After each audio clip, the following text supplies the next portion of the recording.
We get around, we get around.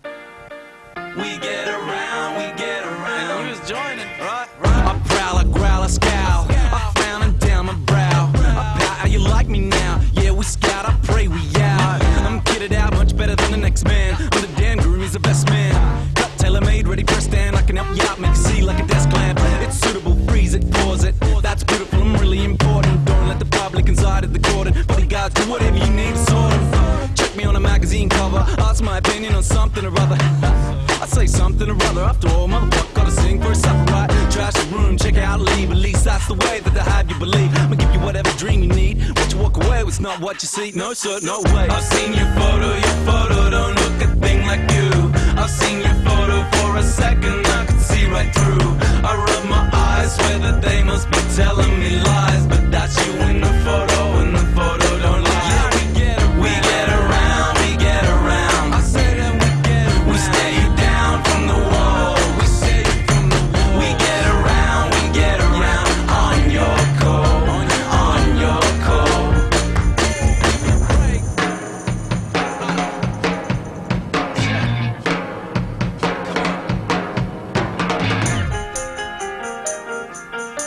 You guys see that?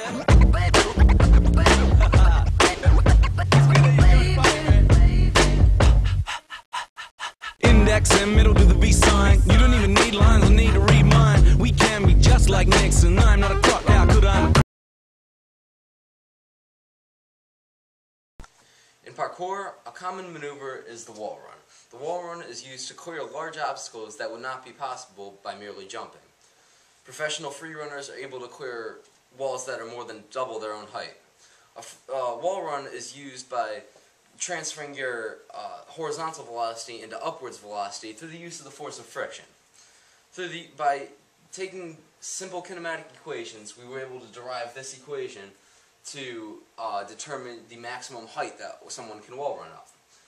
So we're using my known values, we're going to calculate my maximum height in an ideal situation. So we have y equals negative 0.85 times, which is the coefficient of friction between my shoes and brick, which we measured, times my horizontal velocity, 6 meters per second, squared, over 2 times the acceleration due to gravity, which is 9.8 meters per second squared, plus y initial, the point at which I hit the wall, 1 meter, which we calculated over several trials, plus my height is 1.68 meters. And this turns out to be y equals 4.00 meters high.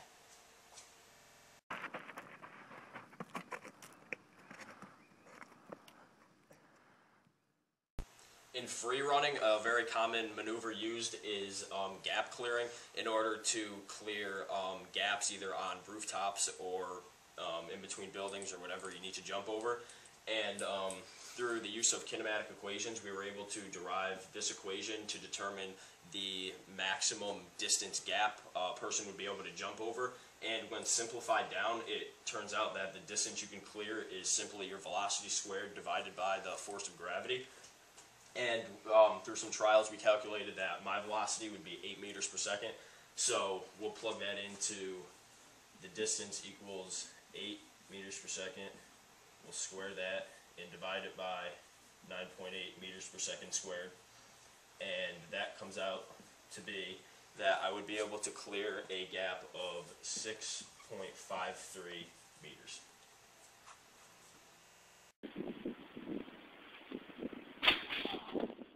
Another common move in parkour is the drop, which, as the name implies, is dropping from a great height.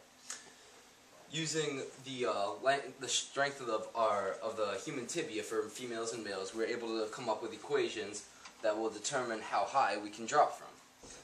So first, we are going to calculate it using the roll. With the roll, you would go. Your time is clearly much higher than if you don't roll. So y equals 320 times 0.75 seconds over 0.33 meters, the length of my tibia, times my mass, which is 63.64 kilograms, square this whole thing, and divide by 2 times 9.8. And this comes out to be a height of y equals 6.53 meters. Without a roll, on the other hand, y equals 320 times 0.5 seconds over 0.33 times 63.64 squared over 2 times 9.8. Y is only 2.90 meters. So you can clearly drop from a great higher height if you use parachute.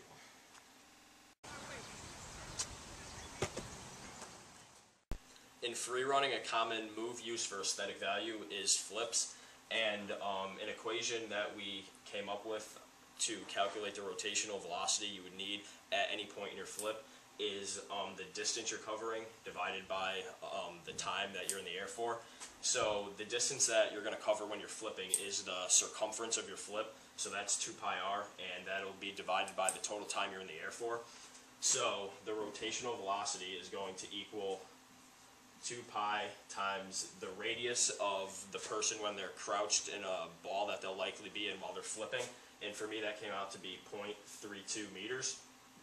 And then that is divided by the total time you're in the air for. And if you're jumping from on a surface and landing on a surface at the same level, for me that came out to be about 0.94 seconds. So if I was going to do a front flip or back flip on a floor and land on that same level, I would need to have a rotational velocity of about 2.14 meters per second. And if you were to perform a front flip or back flip from a higher surface and land on a lower surface, it would decrease the velocity you need to rotate at because you're going to be in the air for an extended period of time.